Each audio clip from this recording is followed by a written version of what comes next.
واقعی عقلمند خواتین اس بیان کو سنیں گی تو جو مسکنسپشن پیدا کیا جاتا ہے کہ جناب اسلام میں عورتوں کو آزادی نہیں ہے، جناب اسلام میں عورتوں کے لیے گھٹن ہے، اللہ اکبر، ذرا پہلے اسلام سے پہلے کے حالات پڑھو اور اس کے بعد اسلام کے آنے کے بعد عورتوں کو کیا شاندار مقام میرا دین دیتا ہے۔ اللہ کے نبی نے the best لوگوں کی جب مثال بیان کی، بہترین لوگوں کی مثال بیان کی، تو نبی پاک فرماتے ہیں، ترمذی کی حدیث ہے، سب سے بہتر وہ ہے جو اپنے اہل کے لیے بہتر ہو، یعنی اپنی فیملی کے لیے بہتر ہو۔ اور آقا فرماتے ہیں، سنو میں تم سب سے زیادہ اپنے اہل کے لیے بہتر ہوں۔ نبی پاک سب سے زیادہ اپنی فیملی کے لیے بہتر۔ نبی پاک علیہ السلام سے ایک شخص نے پوچھا، حضور شوہر پر بیوی کا کیا حق ہے؟ تو آپ نے فرمایا، جب وہ کھائے یعنی شوہر کھائے تو بیوی کو کھلائے، جب لباس پہنے اسے بھی پہنائے، اس کے چہرے پر نہ مارے، اسے بدصورت نہ کہے، اور اگر سمجھانے کے لیے اس سے علیحدگی کرنی پڑے تو گھر میں ہی علیحدگی کرے۔ اللہ اکبر۔ ایک بار حضرت عمر فاروق رضی اللہ عنہ کی بارگاہ میں ایک بڑا دلچسپ واقعہ ہے۔ سیدنا عمر فاروق کا کتنا بڑا نام ہے، آپ کے جلال کی، آپ کی عدالت کی مثالیں دی جاتی، بڑے بڑے لوگ آپ کے سامنے تھر تھر کانپتے تھے۔ آپ کا گھر میں انداز کیا تھا؟ ایک شخص آیا کہ میں حضرت عمر کے پاس جاؤں اور بتاؤں میری بیوی جو ہے مجھ سے اس طرح بات کرتی ہے، اور میرا وہ انداز نہیں ہوتا جو شوہر کے سامنے ہونا چاہیے، ہوتا ہے گھروں میں ہو جاتا ہے۔ حضرت عمر کے دروازے پر پہنچا نا، تو اندر سے اسے سیدنا عمر فاروق رضی اللہ عنہ کی زوجہ ام کلثوم رضی اللہ تعالی عنہا کی ناراضگی کی عالم میں گفتگو کرتے ہوئے سنا۔ وہ حضرت عمر سے بات کر رہی تھی، تو وہ شوہر سوچنے لگا کہ میں تو اپنی بیوی کی شکایت لے کر آیا تھا، حضرت کے تو گھر کا بھی معاملہ ہی ایسا ہی ہے۔ تو وہ کہتے ہیں میں واپس ہونے لگا، حضرت عمر نے بلا لیا، کیوں آئے تھے؟ تو کہا کہ میں تو حضرت اپنی بیوی کی شکایت کرنے آیا تھا، مگر میں آپ کے دروازے پر آیا، آپ کا بھی معاملہ ہی ایسا ہی ہے، تو میں سمجھ گیا ہم دونوں ایک ہی معاملے میں ہی ہیں۔ اب حضرت عمر نے جو ان کی تربیت فرمائی نا، آپ نے فرمایا میری بیوی کے مجھ پر چند رائٹس ہیں، چند حقوق ہیں، مجھے اس سے چند فائدے حاصل ہوتے ہیں جس کی بنا پر میں اس سے درگزر کرتا ہوں۔ پہلا یہ کہ یہ میرے لیے جہنم کی آڑ ہے، میرا دل اس کی وجہ سے حرام کاموں سے بچا رہتا ہے۔ نمبر دو، جب میں گھر سے نکل جاتا ہوں یہ میری خزانچی بن جاتی ہے، یعنی میرے مال کی نگہبان بن جاتی ہے، میری بوبت بن جاتی ہے، میرے کپڑے دھوتی ہے، میرے بچے کی پرورش کرتی ہے، میرے لیے روٹیاں اور کھانے بناتی ہے۔ تو وہ شخص کہتا ہے یہ سارے فائدے تو مجھے بھی اپنی بیوی سے حاصل ہیں، تو میں تو کبھی درگزر سے کام نہیں لیتا، وہ مجھے کہتی میں اسے لڑنا شروع کر دیتا ہوں۔ کہتا آج آپ کی بات سے نصیحت مل گئی، اب میں اپنی بیوی کی چھوٹی موٹی باتوں کو میں بھی درگزر کرتا ہوں۔ کتنی پیاری بات بتائی، ہم وہ ساری باتیں بھول جاتے ہیں، ایک غلطی پر پکڑ لیتے ہیں، ایک غلطی پر ڈانٹتے ہیں، ہر غلطی پر جناب ایسا نہیں ہوتا، ہر غلطی کی سزا سزائے موت نہیں ہوتی ہے، ہم غلطیاں نہیں کرتے۔ اگر جس طرح ہم اپنی بیوی پر غلطی پر ڈانٹتے وہ ڈانٹنا شروع کرتے پھر کیا حال ہوگا؟ تو ایسا نہ کرے، وہ بھی دل رکھتی ہے، ہم نے کسی انسان سے شادی کی ہے، کمپیوٹر سے نہیں کی، ٹھیک ہے نا؟ تو کمپیوٹر بھی آج کل وائرس آ جاتا ہے، تو وہ تو انسان ہے، غلطی ہو گئی کوئی بات نہیں۔ تو سبحان اللہ، اتنا پیارا مذہب ہے۔ درود پاک پڑھنے کے بے شمار فضائل و برکات ہیں۔ کعبے کے بدر الدجا، طیبہ کے شمس الضحیٰ صلی اللہ تعالی علیہ وسلم کا فرمان عالی شان ہے کہ جو کوئی شخص مجھ پر ایک بار درود پاک پڑھے اللہ کریم اس پر اپنی 10 رحمتیں نازل فرماتا ہے۔ جو کوئی شخص 10 بار درود پاک پڑھے اللہ کریم 100 رحمتیں نازل فرماتا ہے۔ فرمایا جو 100 بار پڑھے اللہ 1000 رحمتیں نازل فرماتا ہے۔ میرے آقا علیہ السلام فرماتے ہیں جو 1000 بار درود پاک پڑھنے والا ہوگا، حدیث کا خلاصہ ہے، وہ مرے گا نہیں جب تک جنت میں اپنا مقام نہ دیکھ لے، یعنی مرنے سے پہلے اسے جنت میں اپنا گھر بھی دکھا دیا جائے گا۔ تو کیا ہی اچھا ہو کہ ہم چلتے پھرتے اٹھتے بیٹھتے کوئی ٹائم اپنی پوری ڈیلی روٹین کا ایسا سیٹ کریں کہ میں نے اس وقت درود پاک پڑھنا۔ آپ دیکھیں نا سوشل میڈیا پر بعض اوقات گھنٹوں ہمارے ریلز دیکھتے ہوئے چیزیں دیکھتے ہوئے گزر جاتے ہیں، بلکہ بعض اوقات ان میں گناہ ہوتا ہے، ثواب تو دور کی بات، یا تو فضول ہوتے ہیں یا گناہ ہو رہا ہوتا ہے۔ تو کیوں نہ ان عادتوں کو کچھ کم کریں، اس سے جان چھڑائیں اور ذکر و درود کی طرف آ جائیں۔ اللہ مجھے بھی اور آپ کو بھی اپنا اور اپنے حبیب علیہ الصلوۃ والسلام کا کثرت سے ذکر کرنے کی توفیق عطا فرمائے۔ محبت کے ساتھ با آواز بلند درود پاک پڑھ لیں، صلو علی الحبیب۔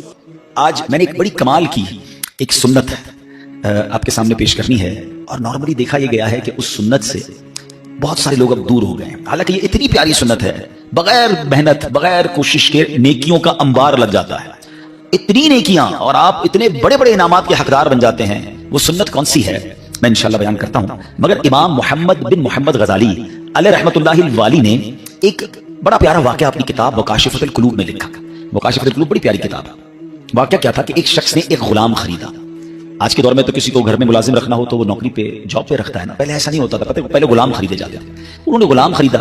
اچھا جب غلام خریدا تو غلام کہتا ہے حضور میری 3 شرطیں ہیں۔ اچھا بات بڑی عجیب تھی، غلاموں کی شرطیں نہیں ہوتی ہیں۔ آپ نے کہا اچھا تم بھی شرطیں لگاؤ گے، بتاؤ کیا شرطیں ہیں؟ تو کہتا حضور پہلی شرط تو یہ ہے کہ آپ مجھے فرض نماز کے وقت منع نہیں کریں گے، نماز پڑھنے دیں گے۔ اچھا وہ آقا بھی دیندار تھا، نیک آدمی تھا، کہتا ٹھیک ہے مسلمان ہوں نماز سے کیوں روکوں گا، اوکے۔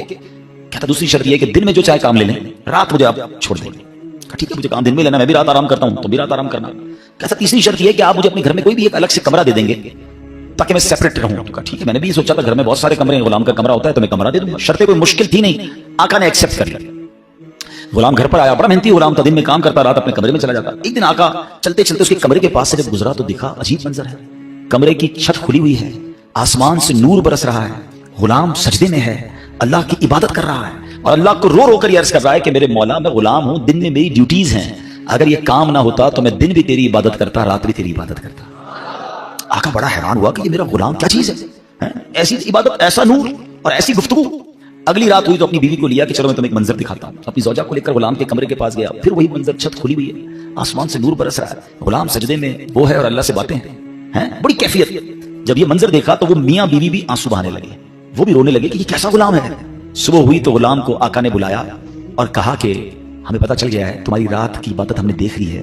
तुम अल्लाह से यही कह रहे थे ना कि या अल्लाह मैं मजबूर हूं, अगर दिन में भी फारिग होता तो तेरी इबादत करता, रात में तो तेरी इबादत करता हूं। तो हम मियाँ बीवी ने फैसला किया है कि आज के बाद तुम आजाद हो, जाओ दिन में भी इबादत करो, रात में भी अल्लाह की इबादत करो।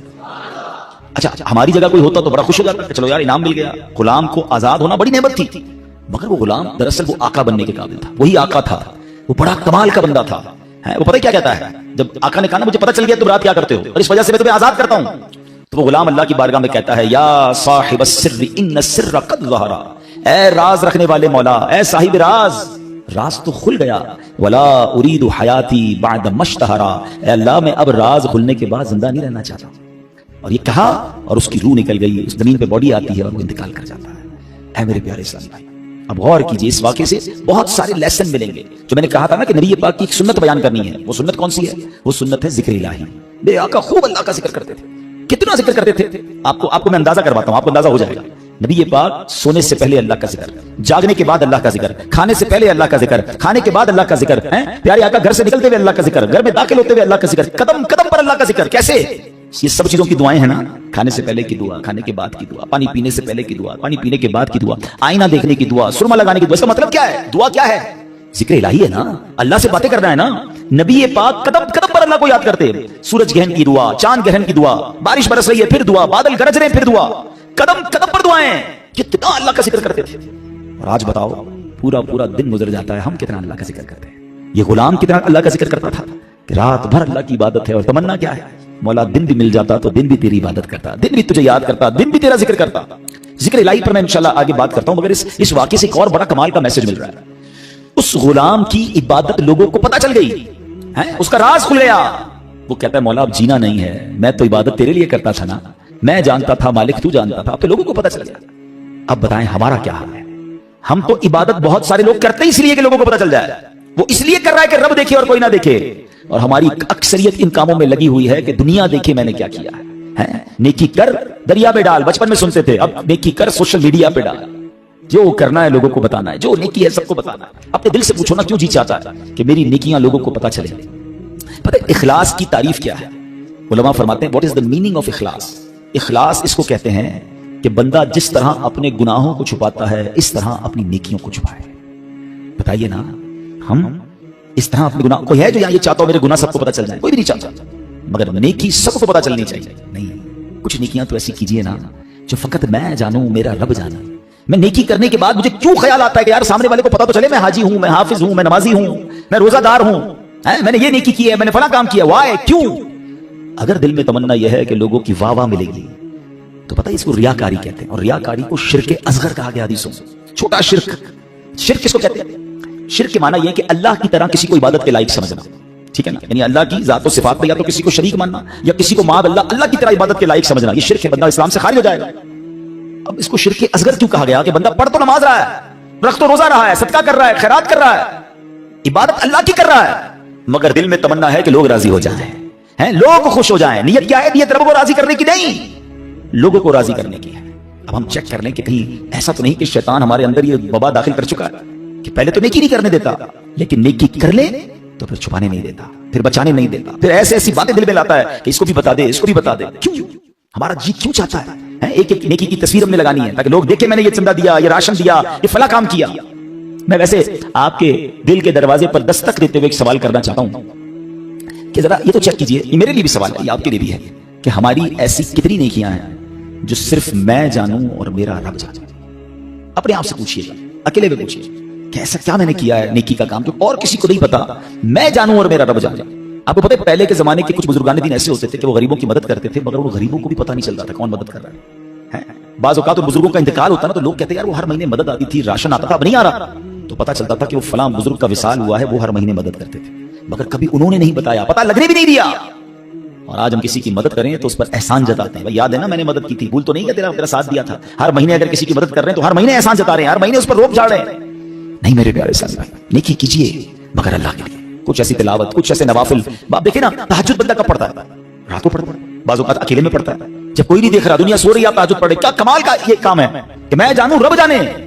मगर शैतान को सब्र नहीं आता ना, वो कहता है इसने तहज्जुद पढ़ ली तो जन्नत में चला जाएगा, अब इसकी तहज्जुद कैसे खराब करूं? तो वो क्या करता है? वो दिल में ख्याल डालता है कि ऐसा करो, दूसरों को बताओ। वो क्या करता है? सुबह उठ के कोई ना कोई बहाना चाहिए। अब कुछ लोग पता है क्या करते हैं? यार आज बहुत थका हुआ, खैरियत क्यों थके हुए? वो मैं तहज्जुद से उठ जाता हूं ना। अच्छा माशाल्लाह, आप तहज्जुद भी पढ़ते हैं? बस उसने ये कहना है तो साढ़े दिल में ठंड पै गई, इन्होंने सारी तहज्जुद का पता चल गया। वो पता तो चल गया, डिलीट भी हो गया भाई। क्यों पता चल गया? क्यों बताना? अल्लाह करे ये बात इस गुलाम के इस वाक्य से कैसी बात सीखने को मिल रही है। मालिक को पता चल गया, हालांकि उसने नहीं, हम तो बताते हैं, इसने बताया नहीं था, ये तो छुप के कर रहा था, मगर पता चल गया तो कहता है मौला अब राज ही खुल गया तो अब जीने का क्या फायदा? हाय हाय, गुलाम तो नहीं कहूंगा, इस आका के सदके अल्लाह मुझे भी इखलास नसीब फरमाए, आपको भी नसीब फरमाए। अच्छा, अब बात करते हैं सुन्नत रसूल, जिक्र इलाही की। हाय हाय, कैसा कमाल का काम है ये जिक्र इलाही। अल्लाह करीम